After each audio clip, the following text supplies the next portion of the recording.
Hello दोस्त, कैसे हैं सभी लोग। आप सभी का आपका अपना चैनल IND मैथ रिजल्ट्स में आपका स्वागत है और मेरा नाम नीतीश चौधरी है। हम लोग त्रिकोणमिति का टोटल 2 क्लास पढ़ चुके हैं, जिसमें हम लोग त्रिकोणमिति क्या, त्रिभुज क्या, त्रिभुज का प्रकार क्या और त्रिभुज के प्रकार को कैसे हम लोग पहचानेंगे, यहाँ तक हम लोग पढ़ चुके हैं। चलिए इससे हम लोग आगे पढ़ते हैं और पूरे त्रिकोणमिति में मुख्य रूप से हम लोग को सिर्फ व सिर्फ समकोण त्रिभुज के बारे में पढ़ना है। चलिए हम लोग समकोण त्रिभुज पर कुछ चर्चा करते हैं। जैसे में समकोण त्रिभुज क्या होता है। समकोण त्रिभुज क्या होता है? जिस एक कोण की माप 90 डिग्री हो समकोण त्रिभुज कहलाता है। जैसे में ये समकोण त्रिभुज है, ये 90 डिग्री, ये कोण 90 डिग्री है। जब ये कोण 90 डिग्री है तो ये दोनों मिलाकर 90 डिग्री होगा, क्योंकि त्रिभुज के तीनों कोणों का योग 180 डिग्री ही होता है। त्रिभुज के तीनों कोणों का योग 180 डिग्री होता है। त्रिभुज के तीनों कोणों का योग 180 डिग्री होता है। जैसे हम लोग मानेंगे 90 डिग्री, तो ये इसको हम लोग मानेंगे थीटा, तो ये कितना हो जाएगा 90 अब माइनस थीटा, 90 माइनस थीटा। और ये तीनों को ये कोण और ये कोण, ये तीनों को हम लोग जोड़ेंगे, ये तीनों को हम लोग जोड़ेंगे तो 180 डिग्री होगा। कैसे? देखिए ये समकोण त्रिभुज है, मतलब 90 डिग्री, 90 डिग्री प्लस ये थीटा है तो प्लस थीटा, अब प्लस ये 90 अब माइनस थीटा हो जाएगा। ये कोण 90 माइनस थीटा तो ये plus theta minus theta cancel हो जाएगा। ये 90 और ये 90 कितना हो 180 डिग्री, तो 180 डिग्री। समकोण त्रिभुज में 90 डिग्री के सामने वाली भुजा हमेशा कर्ण होती है। समकोण त्रिभुज में 90 डिग्री के सामने वाली भुजा हमेशा कर्ण होती है। तो ये 90 डिग्री है, ये 90 डिग्री है, तो इसके सामने वाली भुजा ये है, ये सामने वाली भुजा, तो ये कर्ण होगा, ये कर्ण होगा, ये कर्ण होगा। ये भुजा आधार होगा, ये भुजा आधार होगा और ये भुजा लंब होगा, ये भुजा लंब होगा। और समकोण त्रिभुज का नियम कहता है, जैसे में ये भुजा का नाम है A, ये भुजा का नाम है B और ये भुजा का नाम है C, तो समकोण त्रिभुज का नियम कहता है A स्क्वायर जोड़ B स्क्वायर बराबर होगा C स्क्वायर का।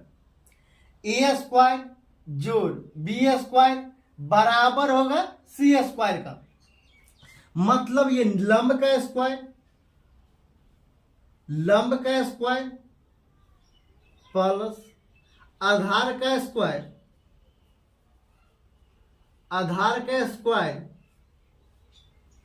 बराबर होगा कर्ण के स्क्वायर के,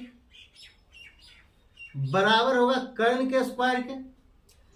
हमको ये सवाल में तीनों भुजा में से कोई 2 भुजा दे दिया जाएगा, एक भुजा पूछ लिया जाएगा। ये लंब का स्क्वायर, ये लंब का स्क्वायर जोड़ आधार का स्क्वायर,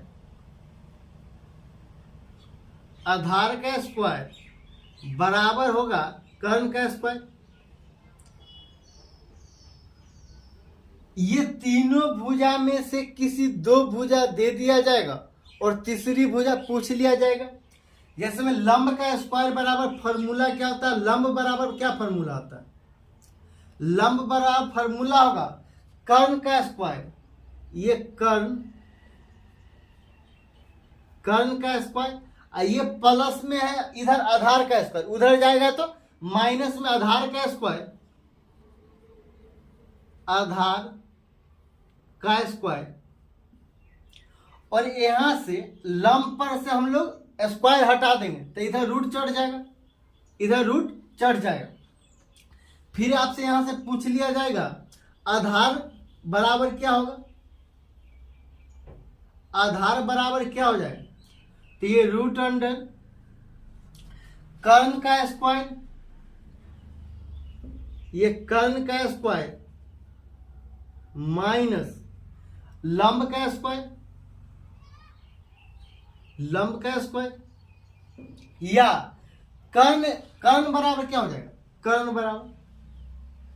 कर्ण बराबर हो जाएगा रूट अंडर लंब का स्क्वायर, लंब का स्क्वायर जोड़ आधार का स्क्वायर, जोड़ आधार का स्क्वायर। ये तीनों भुजा में से किसी दो भुजा दे दिया जाएगा और तीसरी भुजा हम लोग से पूछ लिया जाएगा। जैसे में आपको दे दिया जाएगा ये समकोण त्रिभुज है, ये समकोण त्रिभुज है, ये समकोण त्रिभुज है, यहाँ पे 90 डिग्री का कोण बनाता है, ये है 5, ये है 12, तो ये x, ये है x, तो x का मान क्या हो जाएगा, x का मान क्या हो जाएगा। हम लोग अभी पढ़े हैं समकोण के सामने वाली भुजा हमेशा कर्ण होती है, तो कर्ण बराबर फार्मूला क्या होता है, कर्ण बराबर फार्मूला क्या होता है, रूट अंडर लंब का स्क्वायर प्लस आधार का स्क्वायर, प्लस आधार का स्क्वायर।